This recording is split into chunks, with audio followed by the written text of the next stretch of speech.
मनसे आज धडक मोर्चा काढणार आहे। मुंबऱ्यात काल जी दुर्घटना घडलेली होती त्यानंतर आता गावदेवी मैदान ते ठाणे रेल्वे स्थानकापर्यंत मनसे मोर्चा काढणार आहे। मनसेकडून रेल्वे प्रशासनाविरोधात ठाण्यात धडक मोर्चा काढला जाणार आहे। अविनाश जाधवांसह ठाणेकर आणि रेल्वे प्रवासी सुद्धा या धडक मोर्चात सहभागी होणार आहेत।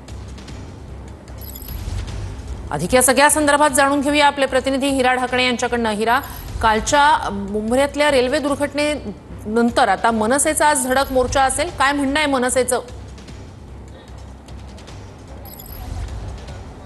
नक्की श्रुती, आता मी ठाणे हे मुंबई आणि उपनगरातील सर्वाधिक लोकसंख्या असलेलं रेल्वे स्थानक आहे आणि या रेल्वे स्थानकावरती अनेक प्रश्न निर्माण होतात। मुंबईतली काल जी घटना घडली त्या विरोधात आज मनसेमार्फत मोठं आंदोलन करण्यात येणार आहे। त्यामध्ये ठाण्यातील नागरिक असतील किंवा इतर काही राजकीय लोकांचा समावेश असणार आहे। त्यासाठी या ठिकाणी बॅनरबाजी सुद्धा करण्यात आली। मुंब्रा रेल्वे प्रशासनाविरोधात रेल्वे मनसेचा धडक मोर्चा असणार आहे। गावदेवी ते ठाणे रेल्वे स्थानक या दरम्यान हा मोर्चा असणार आहे। त्यासाठी प्रशासनासुद्धा मार्फत तयारी करण्यात आली आहे। या ठिकाणी बघू शकतो की पोलीस किंवा प्रशासनामार्फत या ठिकाणी बॅरिकेड लावण्यात आलेले आणि काही प्रवाशांच्या मागण्या असतील किंवा मनसेने अतिरिक्त काही सूचना दिल्या असतील रेल्वे प्रशासनाला, त्यांचं आज निवेदन हे रेल्वे प्रशासनाला दिलं जाणार आहे आणि ही जी काही काल दुर्घटना घडली अशी दुर्घटना पुन्हा घडू नये यासाठी काही उपाययोजना येतील का या संदर्भात निवेदन दिलं जाणार आहे। आणि ही अनेकदा ठाणे रेल्वे स्थानकावरती मोठी गर्दी होत असते आणि या गर्दीचं नियोजन प्रशासनाला करता येत नाही, त्या संदर्भात सुद्धा काही निवेदन